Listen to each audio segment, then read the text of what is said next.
राधे राधे दोस्तों, आज की वीडियो में आप वट सावित्री व्रत की कथा सुनेंगे। वट सावित्री व्रत की कथा सुनने के लिए हम अपने हाथ में भीगे हुए चने ले लेंगे। भीगे हुए चने नहीं है तो कोई भी अनाज हाथ में लेकर आप यह कथा सुनें। खाली हाथ कोई कथा नहीं सुनते हैं। कोई भी अनाज आप जरूर हाथ में ले लीजिएगा। इसके बाद हम कथा शुरू करते हैं। भद्र देश में अश्वपति नाम का राजा रहता था। उसके संतान नहीं थी। उसने बड़े बड़े पंडितों को बुलाया और कहा, मेरे संतान नहीं है, इसलिए आप कोई ऐसा उपाय करो जिससे मेरे संतान हो जाए। पंडित बोले, हे राजन, संतान तो आपके भाग्य में है, एक पुत्री आपके भाग्य में है।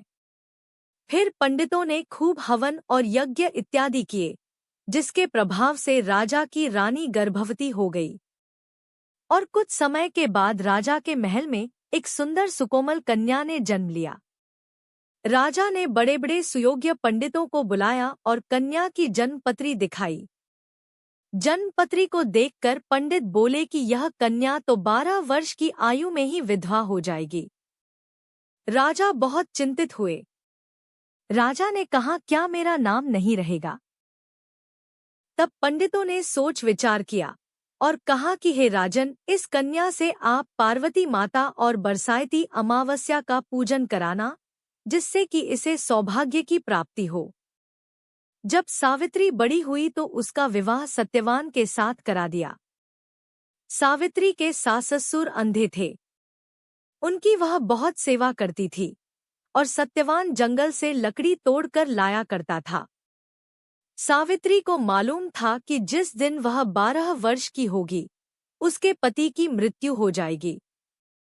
जिस दिन वह 12 वर्ष की हुई, उस दिन वह अपने पति से हाथ जोड़कर बोली, आज मैं आपके साथ वन में जाना चाहती हूँ।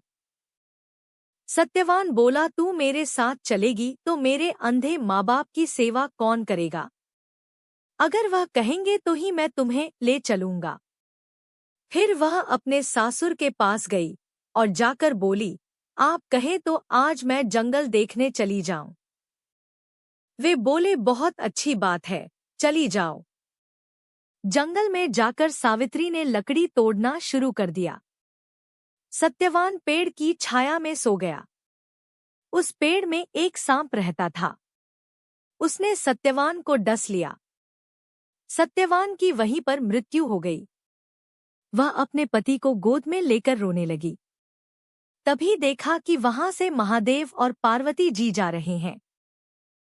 उसने महादेव पार्वती जी के पैर पकड़ लिए और बोली, मेरे पति को जिंदा कर दो, मेरे पति को जिंदा कर दो।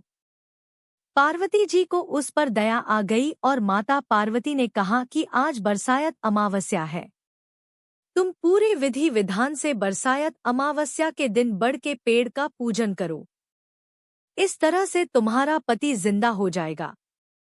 फिर सावित्री ने खूब प्रेम से बड़ के वृक्ष की पूजा की। बड़ के पत्तों से गहने बनाकर हीरे मोतियों के गहनों की तरह उन गहनों को पहना और पूजा करने लगी। इतने में धर्मराज के दूत आ गए और सत्यवान को ले जाने लगे, लेकिन सावित्री ने सत्यवान को नहीं ले जाने दिया। फिर स्वयं धर्मराज वहां पर आए और जब धर्मराज सत्यवान को ले चले तो सावित्री उनके पीछे पीछे चल दी। जहां जहां धर्मराज जाए, सावित्री भी पीछे पीछे जाए। धर्मराज जी ने बहुत बार कहा कि तुम वापस जाओ, लेकिन सावित्री वापस नहीं गई। तब धर्मराज ने कहा, हे देवी, सत्यवान के प्राणों को छोड़कर अगर अन्य तुम्हारी कोई इच्छा है तो तुम 3 वरदान मांग सकती हो। मैं तुम्हें वचन देता हूँ कि तुम्हारी तीनों इच्छाएं पूर्ण होंगी। सावित्री ने कहा कि मेरे माता पिता के कोई पुत्र नहीं है। मेरी इच्छा है कि मेरे माता पिता पुत्रवान हो जाएं। धर्मराज जी बोले, सत्य वचन हो जाएगा।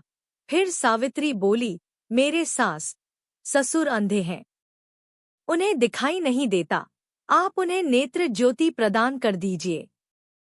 धर्मराज जी ने कहा, सत्य वचन, यह भी हो जाएगा। यह कहकर धर्मराज जी चलने लगे। लेकिन सावित्री फिर धर्मराज जी के पीछे पीछे चल दी। धर्मराज जी ने कहा, अब क्या है? तुम्हें अब क्या चाहिए? तब सावित्री बोली, महाराज मेरा तीसरा वचन अभी रहता है। धर्मराज जी ने कहा, बताओ तुम्हारी क्या इच्छा है? तब सावित्री बोली कि मुझे सत्यवान से 100 पुत्र हो जाए। धर्मराज जी बोले, तथास्तु। फिर वह सत्यवान को ले जाने लगे। तब सावित्री बोली, है महाराज आप मेरे पति को ले चले जाएंगे तो मेरे पुत्र कहाँ से होंगे?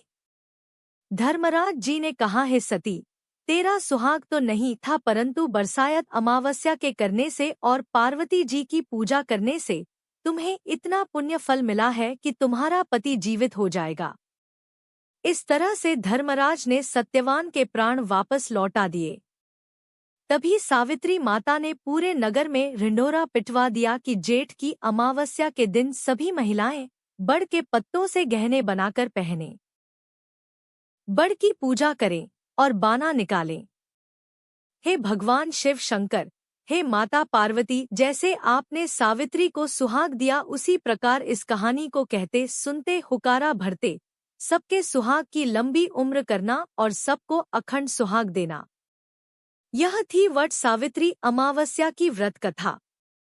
इसके बाद हम एक विनायक जी की कहानी भी जरूर सुनेंगे। तो चलिए अब मैं आपको विनायक जी की कहानी सुनाती हूँ। एक बार एक गांव में एक बुढ़िया रहती थी। वो बुढ़िया रोजाना गणेश जी का पूजन करती थी।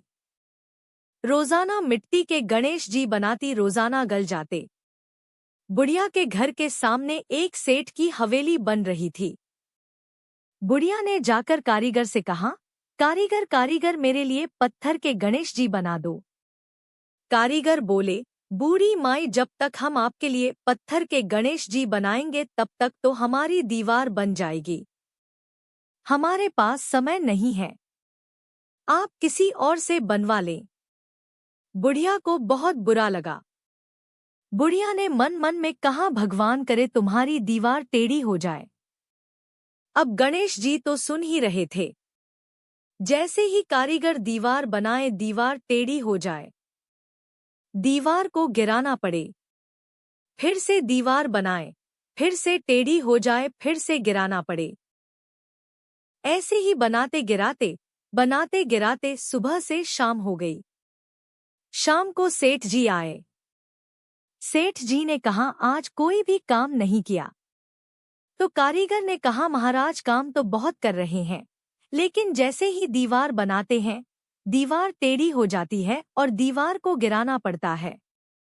उसके बाद कारीगर ने बुढ़िया के आने की सारी बात सेठ जी को बताई।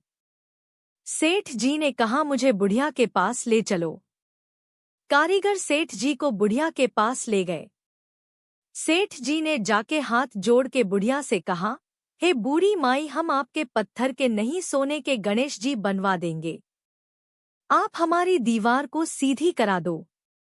अब गणेश जी तो सारी बात सुन ही रहे थे। जैसे ही सेठ जी ने यह बात कही वैसे ही दीवार सीधी हो गई। सेठ जी ने भी बूढ़ी माई के लिए सोने के गणेश जी बनवा के दिए। हे गणेश जी महाराज, जैसे आपने सेठ जी की दीवार सीधी की वैसे ही सब के सब काम सीधे करना, और जैसे बूढ़ी माई की इच्छा पूरी की वैसे ही सबकी सारी इच्छाएं पूरी करना। सबके घर को अंधन से भर देना। यह थी गणेश जी की कहानी। इस तरह से हमारी वट सावित्री अमावस्या की व्रत कथा पूर्ण होती है। कथा सुनने के बाद जो आपने हाथ में चने के दाने लिए हैं वह हम वट वृक्ष को समर्पित कर देंगे। तो इस तरह से हमारी जो कथा है वो पूर्ण हो जाएगी। कथा के बाद फिर हम फेरी लगा लेंगे, आरती करेंगे। तो फ्रेंड्स, आपको वट सावित्री अमावस्या की ये कथा कैसी लगी कमेंट करके जरूर बताना। और अगर यह वीडियो आपको पसंद आई हो, वीडियो आपके लिए थोड़ी बहुत भी यूजफुल हो, तो प्लीज वीडियो को लाइक कर देना। और ऐसे ही और वीडियो के लिए मेरे चैनल को सब्सक्राइब कर लेना। भगवान शिव शंकर माता पार्वती की कृपा आप पर सर्वदा बनी रहे और आप सभी को अखंड सुहाग की प्राप्ति हो। इसी कामना के साथ फिर मिलेंगे किसी और वीडियो में। तब तक के लिए ओम नमः शिवाय। राधे राधे।